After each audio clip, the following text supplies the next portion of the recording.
సందర్భంగా ఆర్టీసీ యాజమాన్యానికి జనవరి 27న నోటీస్ ఇవ్వడం సమ్మె నోటీస్ ఇవ్వడం జరిగింది. సమ్మెలో మా ఆర్టీసీ ఉద్యోగుల న్యాయమైన డిమాండ్లు ఇంతవరకు పరిష్కారం చేయలేదు. యాజమాన్యం చాలా నిర్లక్ష్యం చేస్తుంది.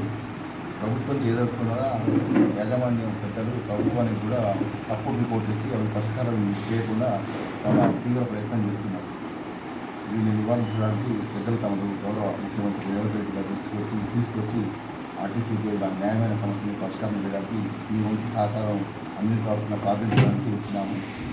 ముఖ్యంగా ఏంటంటే మాకు 2017లో ప్రెస్కేజ్ చేసేది ప్రతి 4 సంవత్సరాలకు ఒకసారి ఆర్టీసీ ఉద్యోగులు గతంలో వేతన సవరణ జరిగేది.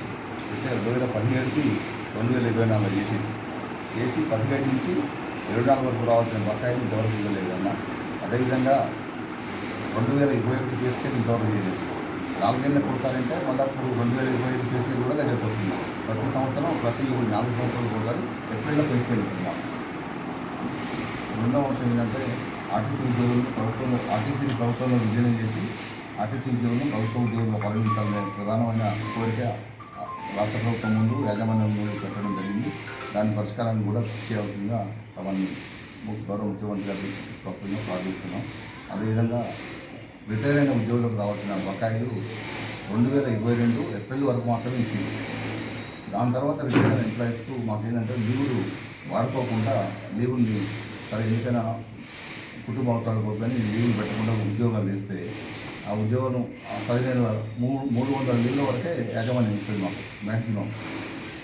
అంతకంటే ఎక్కువ దాచుకున్న వాళ్ళకు కూడా ఇవ్వకుండా 300కు మాకు కట్ ఆఫ్ అంటే 10 నెలల జీతం వస్తుంది మాకు. అటువంటిది 2022 ఏప్రిల్ నుంచి ఇంతవరకు ఇవ్వలేదు. ఆర్టీసీ ఉద్యోగులు అంటే బీదర్కి కార్మికులు ఉంటారు.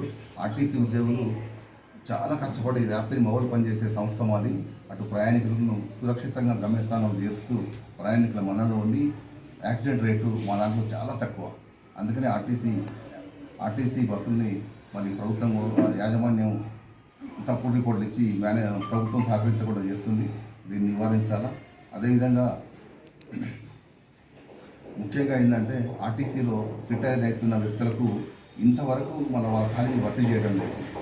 దాదాపు 13 ఏళ్ళ నుంచి రిక్రూట్మెంట్ లేదు ఆర్టీసీలో. కండక్టర్ పోస్టులు కానీ, డ్రైవర్లు కానీ, మెకానిక్లు కానీ, శ్రామికులు కానీ, ఏ చిన్న పోస్టులు కానీ. మరి ఈడీ స్థాయిలో మాత్రం వేతనాలు వాళ్ళు ఇష్టం వచ్చినట్టు పెంచుకుంటారు ప్రతి 4 ఏళ్ళకు ఒకసారి.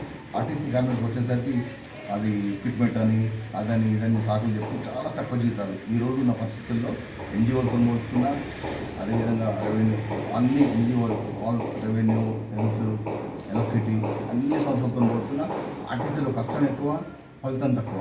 చాలా పిల్లల చదువు కూడా చాలా ఇబ్బంది అవుతుంది. మా చేయండి. ఓకే, మెమోరాండం ఉందా? పంపిస్తాను, ఫ్యాక్స్ చేస్తాను. రైట్. పొద్దున్నే టీఎల్ షాప్స్